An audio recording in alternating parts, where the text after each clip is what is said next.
All right. Welcome everyone. Welcome to today's lecture. Uh, DJ, how are we doing?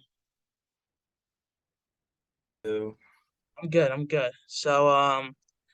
Today's lecture is going to be pretty simple and concise. So, our topic today will be discussing about why does ground level ozone affect the lungs.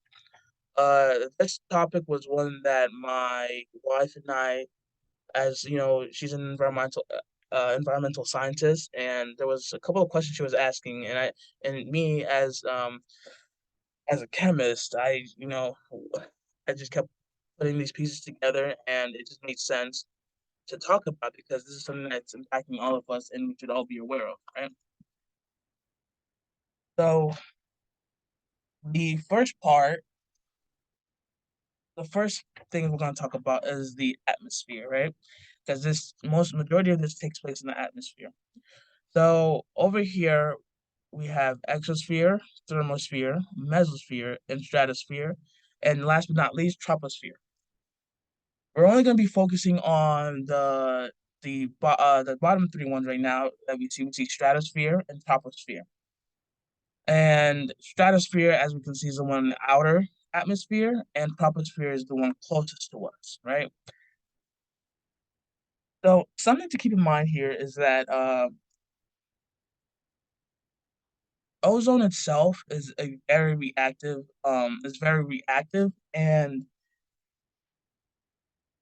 we, you know, something being this reactive should not be something that we're constantly breathing in. So this is a concern, and this is why again I thought it would be a great thing to talk about in our class, in our chemistry class.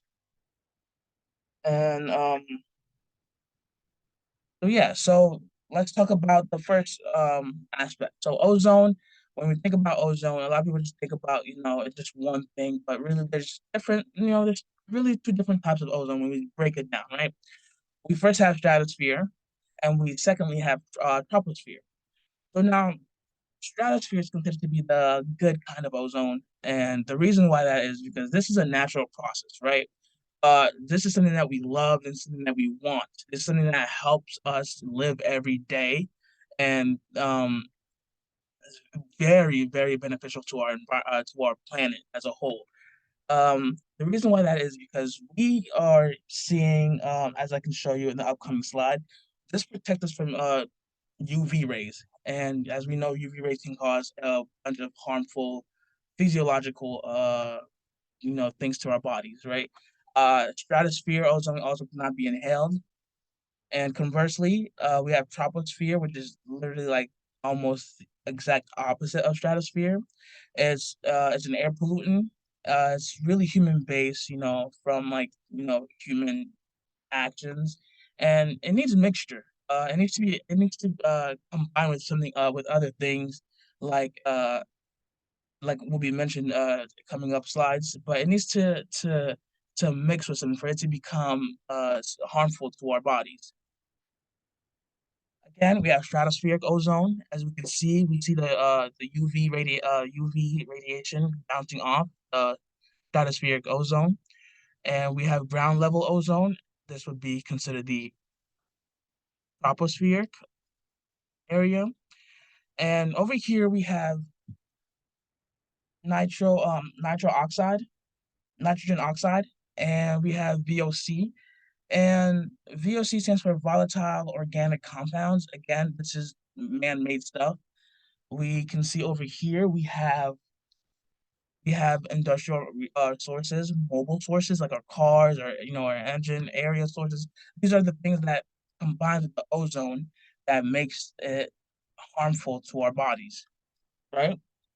Um, and as we have previously mentioned, ozone is highly, highly, highly reactive, right? As chemists, we're the whole study of it's to study the reaction of certain elements and certain compounds. And O3 is very, very, very reactive.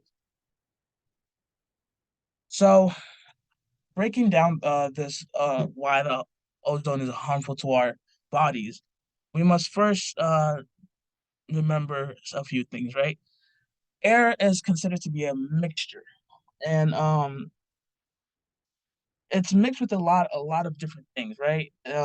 We first have 78% of N2, right?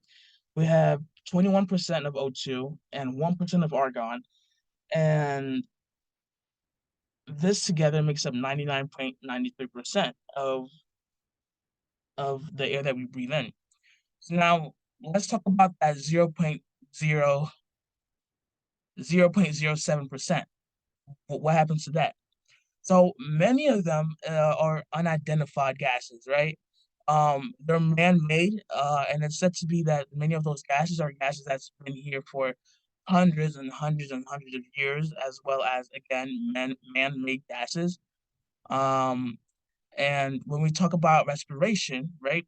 When we inhale air and exhale carbon dioxide, um, this goes on to. So where where does gas exchange take place in the body? That is a great question. So this whole lecture today will be talking about the effects on the lungs, right? The lungs, more specifically the alveolus or the alveoli. This is where the gas exchanges take place, and this is why when we inhale this, we'll talk about the effects that it has on our lungs, right?